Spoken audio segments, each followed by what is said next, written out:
Tontonjo vole une fois encore au secours des diabétiques d'ici et d'ailleurs. Après son premier livre Délices africaines et conseils nutritionnels de Yolande, publié en 2020, elle présente ce 11 novembre 2022 dans la salle de conférence de Novotel Hôtel son deuxième livre intitulé Délices africaines et conseils nutritionnels de Yolande pour les diabétiques.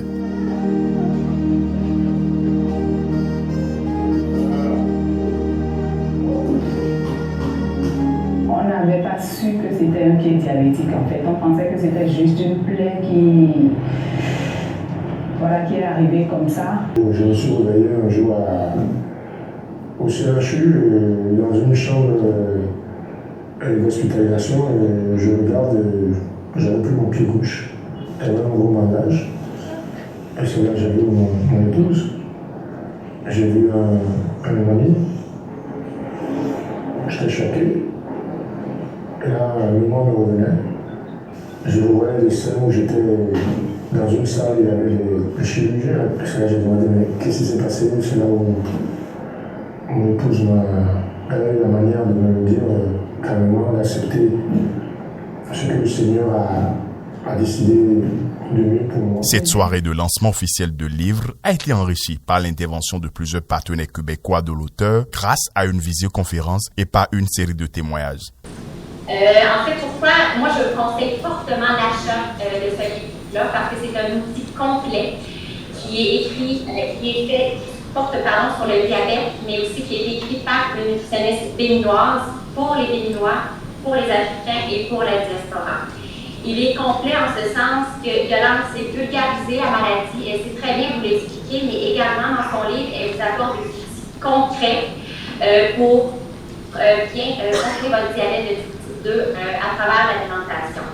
C'est également un livre qui parle de nutrition équilibrée en général, donc je pense qu'il est accessible à tous, que les gens soient atteints de diabète ou non. Je félicite d'ailleurs Yolande pour ce lancement, puis pour avoir une si grande audience médicale, pharmacienne et même ministre et député. Alors je suis honorée de présenter les qualités aussi de Yolande. Yolande, c'est une personne très généreuse, on voit aussi qu'elle fait du bénévolat auprès de votre communauté. C'est quelqu'un en qui j'ai confiance. Avec ces outils, ça nous permet de se rendre à guérir et renverser le diabète si c'est possible. Les aliments, c'est comme les médicaments que nous avalons, mais c'est beaucoup plus que les médicaments. C'est ce qu'on mange qui nous tue. C'est ce qu'on mange qui nous fait, c'est ce qu'on mange qui nous fait vivre et qui nous maintient en bonne santé. Donc savoir manger, c'est prévenir une maladie. Savoir manger, c'est rallonger sa durée de vie. Et ce soir, elle a décidé de s'accrocher d'abord au diabète. Et je sais qu'il y a plein d'autres sujets qui l'intéressent. Je voudrais qu'on lui souhaite beaucoup de courage. Paru aux éditions Nutri-Santé Plus, Délices africaines et conseils nutritionnels de Yolande pour les diabétiques est un ouvrage d'accompagnement nutritionnel de plus de 105 pages, riche en images et en recettes nutritives. Préfacé par Dr Finayo Amam-Wanvoekbe, maître de conférence agrégé de médecine interne de la Faculté des sciences de la santé de l'Université d'Abomey-Calavi, ce manuel se présente comme un océan d'informations capitales en matière de traitement du diabète. Yolande s'est volontiers créé un problème. Elle s'est donné une difficulté.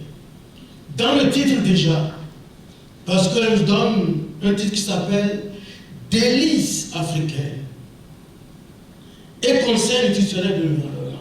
Lorsqu'on lit Délices, nous qui avons été à l'école jusqu'en classe de CM2, nous disons que c'est un mot masculin, le délice, n'est-ce pas?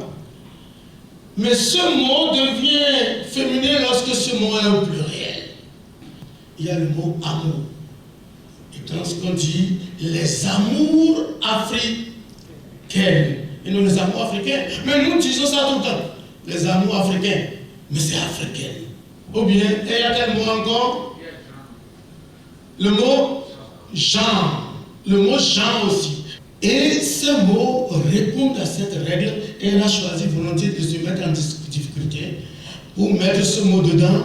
Mais cette difficulté est gay, est femme, est ouverte parce que c'est une dame suffisamment ouverte, mais combattante.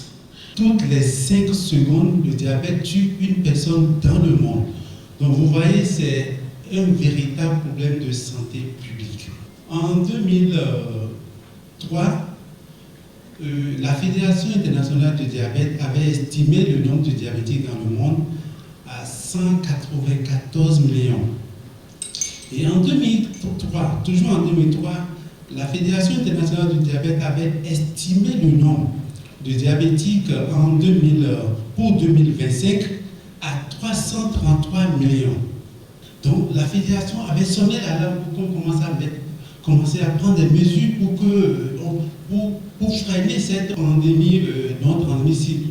En 2021, c'est-à-dire l'année passée, le nombre de diabétiques a été estimé à 537 millions. Donc c'est pour vous dire que le diabète aujourd'hui, la prévalence ne cesse de monter. Vous comprenez que nous, pharmaciens et pharmaciennes, professionnels de la santé, sommes confrontés quotidiennement aux patients diabétiques, tant pour leur médication que pour leur suivi, et nous devons répondre à leurs multiples interrogations. Une fois le diagnostic posé, les premières questions du patient diabétique, c'est: que suis-je autorisé à manger? Quel aliment dois-je éviter?